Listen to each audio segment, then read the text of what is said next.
Good evening days, good evening investors. This is Siyad Ilikkal. എല്ലാ ദിവസവും വൈകിട്ട് 7 മണിക്കുള്ള മാർക്കറ്റ് ന്യൂസിലേക്ക് കിടക്കാം.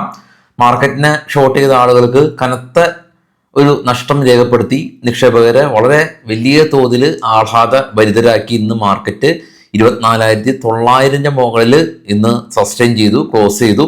200-ലധികം പോയിന്റ് നിഫ്റ്റിയും 600-ലേറെ പോയിന്റ് സെൻസെക്സും ശക്തമായൊരു റാലി രേഖപ്പെടുത്തി. നിഫ്റ്റി 50-ൽ 50 സ്റ്റോക്കിൽ 46 സ്റ്റോക്കും ഇന്ന് ഗ്രീനിൽ ക്ലോസ് ചെയ്തു. ഇത്രയും ഗ്ലോബൽ അൺസർട്ടനിറ്റി നിലനിന്നിട്ട് കൂടിയും ഇന്ന് മാർക്കറ്റ് അതിശക്തമായിട്ട് മുകളിലേക്ക് പോയി. അപ്പോൾ ഷോർട്ട് കവറിംഗ് റാലിയാണ് ഇന്ന് എസ്പെഷ്യലി മാർക്കറ്റിൽ കണ്ടത്. FIs DIs ആക്ടിവിറ്റീസ് ഉടനെ തന്നെ നമ്മുടെ സുഹൃത്തുക്കൾ താഴെ കമൻറ്റ് ചെയ്യും. അതും വാച്ച് ചെയ്യേണ്ടതായിട്ടുണ്ട്. ഇന്ന് FIസിൻ്റെ ആക്ടിവിറ്റീസ് എത്തരത്തിൽ ഉള്ളതാണെന്ന്. അപ്പോൾ ഇന്ന് നിഫ്റ്റിയിൽ നല്ലൊരു റാലിക്ക് കാരണമായത് ഇൻഷുറൻസ് കമ്പനീസാണ്. SBI, HDFC ലൈഫ് പോലെയുള്ള കമ്പനീസാണ് ഇന്ന് നിഫ്റ്റി 50-ൽ ടോപ്പ് ഗെയിനേഴ്സ് ആയിട്ടുള്ളത്. ടാറ്റ മോട്ടോഴ്സ് അവരുടെ GLRന്റെ ഔട്ട്ലുക്ക്, മ്യൂട്ടഡ് ആയിട്ടുള്ള ഔട്ട്ലുക്ക് കാരണം ടാറ്റ മോട്ടോഴ്സ് ആണ് ഇന്ന് നിഫ്റ്റി 50-ൽ ടോപ്പ് ലൂസേഴ്സ്. കൂടാതെ സൺഫാർമയുടെ അവരുടെ പ്ലാന്റിൽ US drug control authority inspection നടത്തി 8 ഒബ്സർവേഷൻസ് റൈസ് ചെയ്തതുകൊണ്ട് സൺഫാർമയും ടോപ്പ് ലൂസേഴ്സ് ആയിട്ടുണ്ട്. ഇന്ന് ഇന്ത്യയുടെ കുറച്ച് എക്കണോമിക് ഡേറ്റ വന്നിട്ടുണ്ടായിരുന്നു. ഇതിൽ പ്രധാനമായിട്ടുള്ളത് ഹോൾസെയിൽ പ്രൈസ് ഇൻഫ്ലേഷനാണ്. ഹോൾസെയിൽ പ്രൈസ് ഇൻഫ്ലേഷൻ 14-month ലോയിൽ വന്നു എന്നുള്ളൊരു പോസിറ്റീവായിട്ടുള്ള ഒരു ന്യൂസ് ഉണ്ട്. കൂടാതെ ഇന്ത്യയുടെ ട്രേഡ് ഡെഫിസിറ്റും 21.88 ബില്യണിലേക്ക് നാരോ ചെയ്തതും ഇന്ന് മാർക്കറ്റിന്റെ റാലിക്ക് വേറൊരു കാരണവും കൂടിയായിട്ടുണ്ട്. അപ്പോൾ ഇറാൻ ഇസ്രായേൽ ഇഷ്യൂസ് എല്ലാം തന്നെ അതിന്റെ ഏറ്റവും വേഴ്സ്റ്റ് കണ്ടീഷനിലാണ് ഉള്ളത്. അതിനിടെ ഇറാൻ അവരുടെ യുറേനിയം അവര് എൻറിച്ച്മെന്റ് ആക്ടിവിറ്റീസ് ഹാൾട്ട് ചെയ്തേക്കും എന്നുള്ള ഒരു വാർത്തകളെല്ലാം തന്നെ ഉണ്ട്.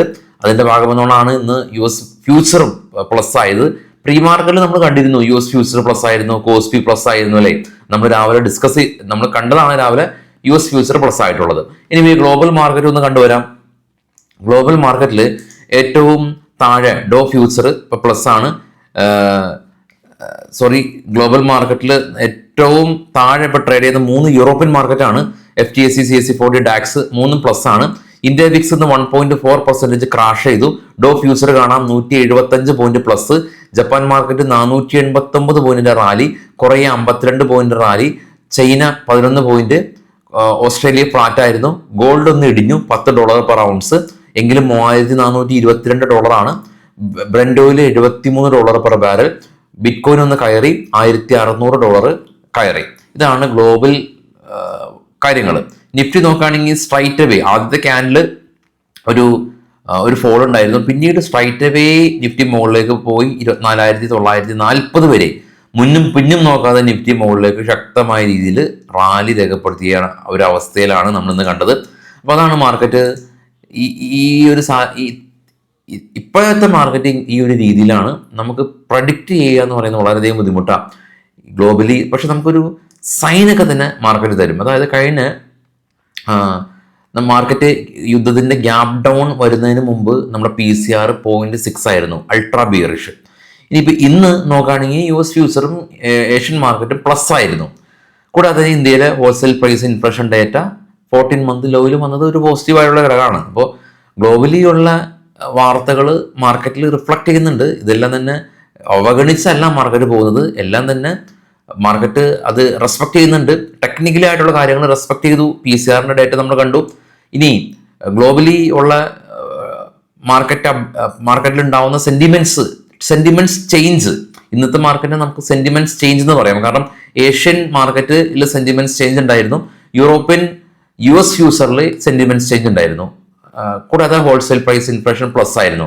ഇന്ത്യൻ മാർക്കറ്റിന്റെ സെന്റിമെന്റ്സ് ചേഞ്ച് ആയി. അങ്ങനെയും നമുക്ക് റീഡ് ചെയ്യാം. അപ്പൊ ഇനി കുറച്ച് സ്റ്റോക്കുകളുടെ വാർത്തകളിലേക്ക് പോകാം. ബൈസൽ റെക്കമെൻഡേഷൻ അല്ല, ഇത് വാർത്തകൾ മാത്രമാണ്. വരുന്ന ശനി ഞായർ ദിവസങ്ങളിൽ നമ്മുടെ FNOയുടെ സ്വിങ്ങിന്റെയും ഓഫ്ലൈൻ ക്ലാസ്സുകളുണ്ട്. താല്പര്യമുള്ള ആളുകൾക്ക് വരാം, പങ്കെടുക്കാം, കുറഞ്ഞ ഫീസിൽ പഠിക്കാം. ഇനി സ്റ്റോക്കുകളുടെ വാർത്തകളിലേക്ക് നമുക്ക് പോകാം.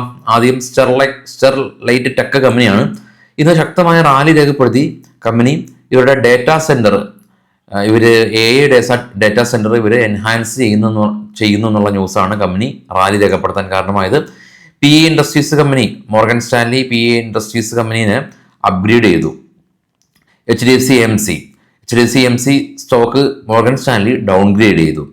MCX കമ്പനി ഇവരുടെ monthly silver option contract trade തുടങ്ങി. ഒമാക്സ് കമ്പനി സ്റ്റോക്കിൽ നിന്ന് റാലി രേഖപ്പെടുത്തി 1000 കോടി രൂപയുടെ ഇൻവെസ്റ്റ്മെന്റ് അമൃതാസർ ടൗൺഷിപ്പിൽ ഇവർ സ്പെൻഡ് ചെയ്യാനായിട്ട് തീരുമാനിച്ചു. IPO വരുമ്പോൾ ഒസ്വാൽ പമ്പ് IPO നമ്മുടെ റീറ്റെയിൽ സബ്സ്ക്രിപ്ഷൻസ് ഫുള്ളി സബ്സ്ക്രൈബ് ആയിട്ടുണ്ട്. ലുപ്പിൻ കമ്പനി സിനോ യൂണിവേഴ്സൽ ഫാർമയായിട്ട് ചൈനയിലുള്ള കമ്പനിയാണത്. അവരൊരു ജോയിന്റ് വെഞ്ചർ കരാറിൽ ഏർപ്പെട്ടു. ലുപ്പിൻ എന്ന് പറയുന്നത് എന്ത് കമ്പനിയാണ്? ഫാർമ കമ്പനിയാണ്. MCX എന്ന് പറയുന്ന കമ്പനി മൾട്ടി കമ്മോഡിറ്റി ആണ്. അപ്പോൾ ഇന്നലെ ഒരു സുഹൃത്ത് പറഞ്ഞിട്ടുണ്ടായിരുന്നു കമ്പനിയുടെ പേര് പറയുമ്പോൾ അതിനെക്കുറിച്ചും കൂടി പറയണമെന്ന് നമുക്ക് ശ്രമിക്കാം. NSE നാഷണൽ സ്റ്റോക്ക് എക്സ്ചേഞ്ച് ഒരു ലിസ്റ്റഡ് കമ്പനിയാണ്. അവർ സൈപ്രസ് സ്റ്റോക്ക് എക്സ്ചേഞ്ച് ആയിട്ട് ഒരു പുതിയ ബിസിനസ് കോൺട്രാക്ട് സൈൻ ചെയ്തു. IGL ഇന്ദ്രപ്രസ്ഥ ഗ്യാസ് അവരെ ബ്രോക്കറേജ് ഫേമായിട്ടുള്ള സിറ്റി ഇവരെ ടാർജറ്റ് അപ്ഗ്രേഡ് ചെയ്തതായിട്ടുള്ള ന്യൂസ് ഉണ്ടായി. നമുക്കറിയാം കമ്പനി ഇപ്പോൾ ഇവരുടെ പ്രൈസ് IPO പ്രൈസിനേക്കാൾ മുകളിൽ പോയി. UBS എന്ന് പറയുന്ന റേറ്റിംഗ് ഏജൻസി അപ്ഗ്രേഡ് ചെയ്തു. ഗോദ്രേജ് പ്രോപ്പർട്ടീസ് റിയൽ എസ്റ്റേറ്റ് കമ്പനിയാണ്. അവർ ബാംഗ്ലൂരിൽ 1500 കോടി രൂപയുടെ ഒരു ടൗൺഷിപ്പ് പ്ലാനിൻ്റെ ഓർഡർ ലഭിച്ചു.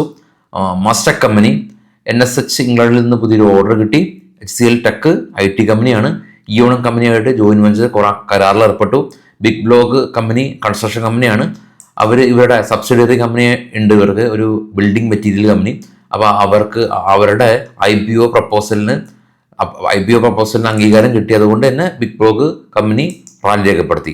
ഇന്റലക്ട് ഡിസൈൻ അറിയുന്ന കമ്പനി ബാങ്ക് ഓഫ് അബുദാബിയിൽ നിന്ന് അവർക്ക് പുതിയ ഓർഡർ കിട്ടി. യൂണിയൻ ഡ്രില്ലിംഗ് കമ്പനി ഇന്ന് UC പോയിണ്ടായിരുന്ന കമ്പനിക്ക് 108 കോടി രൂപയുടെ ഓർഡർ കിട്ടി. TCS മറ്റൊരു ലീഡിംഗ് IT കമ്പനി ഡെൻമാർക്കിലുള്ളൊരു കമ്പനിയായിട്ട് പുതിയ ജോയിന്റ് വെഞ്ചർ കരാറിൽ ഏർപ്പെട്ടു എന്നുള്ളതാണ് ഇപ്പോൾ ന്യൂസ്. ഇനി മറ്റുള്ള പുത്തൻ വാർത്തകളായിട്ട് നമുക്ക് രാവിലെ പ്രീ മാർക്കറ്റിൽ കാണാം. എല്ലാ ട്രേഡേഴ്സിനും നമ്മുടെ ചാനൽ നിങ്ങൾ ഷെയർ ചെയ്യുക. Thank you all.